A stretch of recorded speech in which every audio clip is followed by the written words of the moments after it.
కశ్మీర్లో అన్ని ప్రశాంతత ఉంది గత కొన్ని సంవత్సరాలుగా. అన్నీ బాగుంటాయి అని చెప్పి వెళ్తే మేము తిరిగి ఇలా ఈ పరిస్థితుల్లోకి వాళ్ళు నాకు కూడా బాధ ఇంకా గుండెలు ఉనికి నేను మాట్లాడలేకపోతా ఉన్నాను. ప్రత్యేకించి దీన్ని రేపు కానీ ఎల్లుండి కానీ ప్రత్యేకమైన సమావేశం మంగళగిరిలో ఏర్పాటు చేస్తాం. ఎంత కిరాతకంగా ఎంత దారుణంగా చంపారు వాళ్ళని.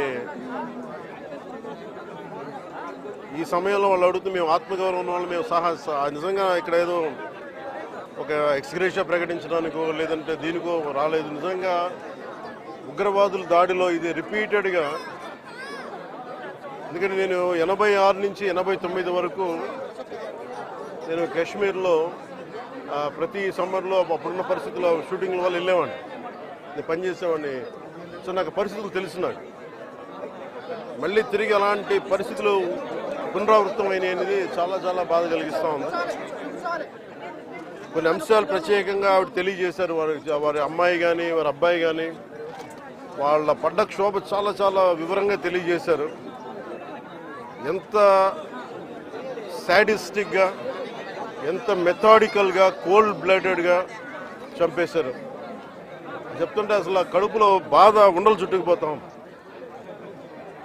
అందుకని ప్రత్యేకించి ఈ సందర్భంలో కాకుండా సమయం అవుతుందని అన్నారు. అందుకని ప్రత్యేకించి మళ్ళీ నేను మంగళగిరిలో ఒక మీడియా సమావేశం ఏర్పాటు చేస్తున్నాను. రేపు కూడా వైజాగ్ వెళ్తున్నాను. వెళ్ళి వారిని కనుక్కొని ఒకసారి ప్రభుత్వం అన్ని రకాలుగా భరోసా ఉంటుంది, అది మీకు తెలుసు, చెప్పక్కర్లేదు, ఖచ్చితంగా చేస్తాం, సందేహం లేదు. కానీ ఇది more than ex gratia, more than డబ్బుల కంటే కూడా బాధలో మీకు తగిలిన ఈ వచ్చిన ఇబ్బంది కానీ, ఈ గాయం కానీ, అంటే మనిషి చనిపోయారు కానీ ఈ జ్ఞాపకాలు చిన్నపిల్లడి ముందు జరిగింది, కూతురు బిడ్డ ముందు జరిగింది. ఇది మటుకు ఇది భారతదేశం ఎప్పటికీ మర్చిపోలేదు.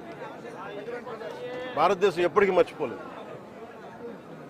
ఉగ్రవాదులు ఎక్కడున్నా సరే నిర్దాక్షిణ్యంగా ఏరియా. మన కనికరం ఎక్కువైపోయింది, మంచితనం ఎక్కువైపోయింది అంతే. మనం